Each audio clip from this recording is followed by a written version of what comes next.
Getting a sudden blow to the head, it's terrifying, right? Today, we're going to cut through all that confusion and really understand what's going on inside our skulls when that happens. We'll look at the critical warning signs, the huge difference between different types of injuries, and the actual path to getting back on your feet. It's a moment that can happen to anyone. A hard fall, a collision in a game, a car accident. So what's actually going on inside your head, and what are the absolutely critical next steps? To get to the bottom of that, we're going to break it all down into 5 key areas. Okay, here's our game plan.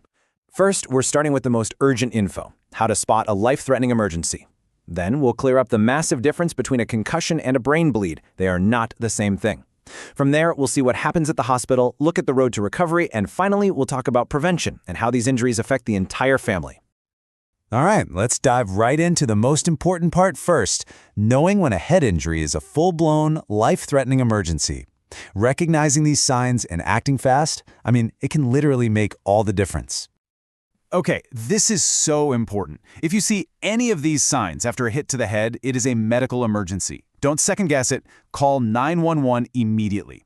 We're talking about someone getting super sleepy or passing out, a headache that just keeps getting worse, or, scary stuff like seizures or throwing up over and over. Uneven pupils, slurred speech, weakness on one side, these are all massive red flags for a very severe injury.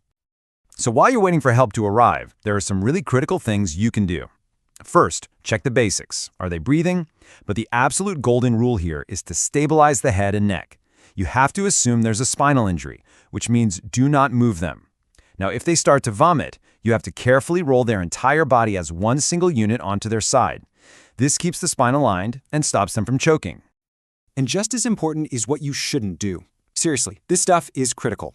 Don't take off a helmet. Don't try to clean out a deep wound. And never, ever shake someone to try and wake them up. You could actually cause way more damage.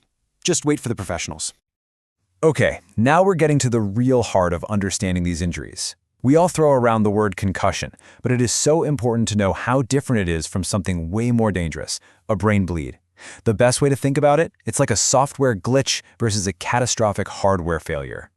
So think of a concussion as a functional issue. The brain's hardware is fine, but the software just crashed. The brain's wiring gets temporarily scrambled, kind of like when your computer freezes and you have to do a hard reboot. The physical structure is okay, which is why if you get a CT scan or an MRI for a simple concussion, it almost always comes back looking totally normal. But a brain bleed, well, that's a whole different story. This is a structural crisis. This isn't a glitch, this is a hardware failure.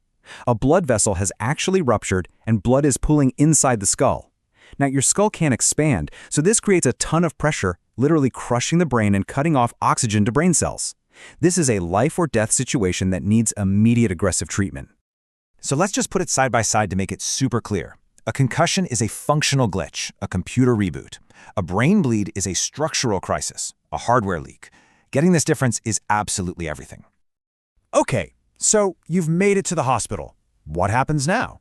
How do the doctors figure out what's really going on? Let's take a look at the tools they use and the treatments that can literally save a life. Well, one of the first things they'll do is use something called the Glasgow Coma Scale, or GCS. It sounds complicated, but it's really a quick, simple way to check someone's level of consciousness. They just look at 3 things. Do their eyes open? Are they talking or making sounds? And can they move? They give a score for each, and then just add them up. In that number, that final score, it tells them a ton.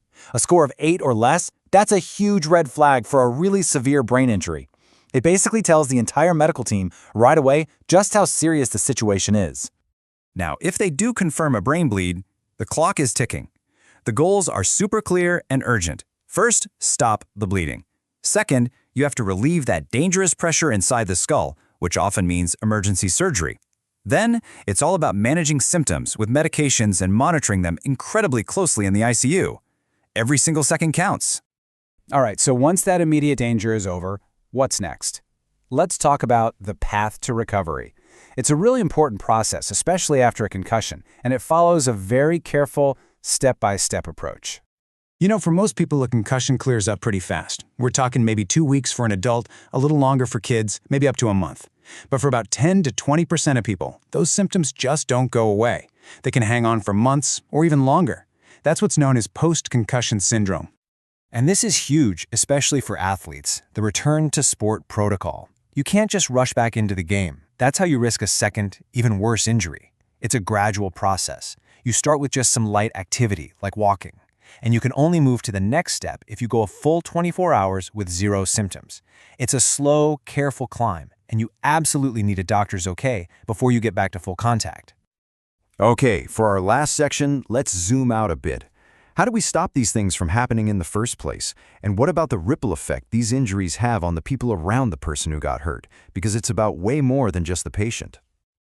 Look, when it comes to prevention, it's a lot of common sense stuff that really truly works. Wear your seatbelt, wear a helmet for sports, take care of your overall health, especially things like blood pressure, which can lower your risk of a stroke. And for older adults, just taking some simple steps to prevent falls can make a world of difference. These little things can prevent a truly life-changing injury. And that really brings us to the human cost of all this. A traumatic brain injury is often called an invisible injury. The person might look totally fine on the outside, but their personality, their memory, how they act, it can all change. This quote just nails it, how confusing and deeply troubling that can be for their family and especially for their kids. So, what's the takeaway here? Head injuries are all around us, from the football field to the highway. Knowing those red flags, understanding that crucial difference between a software glitch and a hardware failure, and really respecting the recovery process, these are all pieces of the puzzle. It really makes you stop and think, doesn't it? Are we all taking the health of our brains seriously enough?